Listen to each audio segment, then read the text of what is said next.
আমার ছেলে বিদেশ থেকে ডিগ্রি আসছে প্রাক ইউনিভার্সিটির লেকচারার। সে শুধু সাধারণ মানুষের কথা বলে। কেন তাকে ধরে নিয়ে আসলো, ধরে আনার পরে আমাদের কোনো ইনফরমেশনই দেওয়া হচ্ছে না। আমরা আসলে তার খোঁজ জানতে চাই, সে আছে, কেমন আছে, জীবিত আছে কিনা। আমি জিজ্ঞেস করেছি কেন, তো ওনারা বলছে ওকেই জিজ্ঞেস করেন। এখন তারা বলতেছে যে আমরা তো আনলে ফোন করতাম। এই অবস্থায় আমরা কোনো খোঁজ পাচ্ছি না। আমরা আসলে তার খোঁজ জানতে চাই, সে আছে, কেমন আছে, জীবিত আছে কিনা।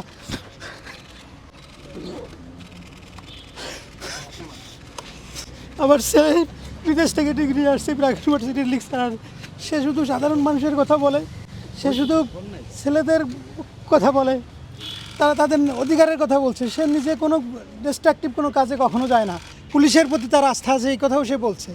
কিন্তু কেন তাকে ধরে নিয়ে আসলো, ধরে আনার পরে আমাদের কোনো ইনফরমেশনই দেওয়া হচ্ছে না। আমরা চাই যে আমার ছেলের সন্ধান পেতে এবং তাকে ফিরে পেতে চাই। ইংল্যান্ড থেকে এমএস করছে, গ্লাসগো ইউনিভার্সিটি থেকে সে পড়ালেখা করছে। এখানে ও লেভেল করছে আগা খান থেকে, নর্থ সাউথ ইউনিভার্সিটি থেকে অনার্স করছে, আর এমএস করছে গ্লাসগো ইউনিভার্সিটি। কালকে রাতে হঠাৎ একটা সময় তারা নক করে এবং দরজা, আমার ছেলেই দরজা খুলে দেয়। উত্তরা 12-13 জন লোক একসাথে এসে তাড়াতাড়ি বলে আপনারা কেউ সব জায়গায় দাঁড়ায় থাকবেন, কেউ কিছু বলবেন না। তা আমরা দাঁড়ায় থাকি, তখন ওরে বলে যে আপনি আমাদের সাথে চলেন। এবং আমি যে তাদের জিজ্ঞেস করলাম আপনারা কোথা থেকে আসছেন, বলে আমরা ডিবি থেকে আসছি, আমরা এখন নিয়ে যাচ্ছি। এই ছাড়া আর কোনো কথা নেই। এবং আমরা সকাল থেকে এখানে বসে আছি, ওরা বলে যে আমরা তো এরকম জানি না। ফেসবুকে এমনি সবসময় এসে লেখছে তো, ওই যে ব্র্যাক ইউনিভার্সিটিতে থাকাকালীনও ওই কথাবার্তা বলতো, লেখালেখি করতো। না, তারা বলছে আমরা ডিবির লোক, আমরা তারা নিয়ে যাচ্ছি। অ্যালিগেশন তারা কিছু বলে নাই। উনি ব্র্যাক ইউনিভার্সিটিতে জব করতেন, কিন্তু ওই ঘটনার পরে তিনি আর এখন জব করছেন না। এখন আমি অনলাইনেই উনি পড়াই, কোনো কিছু তো জানাই নাই। আমরা আসছি, আমাদের না, আমরা ইনফরমেশন জানি না।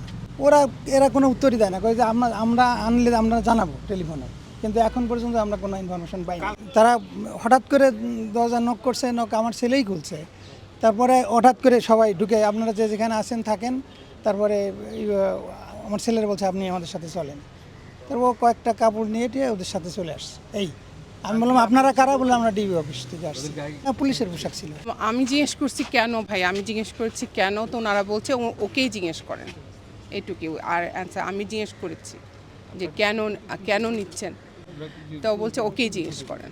না, বাধা দেই নাই। থানায় যোগাযোগ করেছিলেন? না, আমরা আমাদের বলছে তো ডিবি থেকে নিয়ে আসছি, আমরা এই জন্য ডিবি অফিসে আসছি। আপনার নামটা কি? ওরা কোনো ইনফরমেশন কিছু বলতেছে না।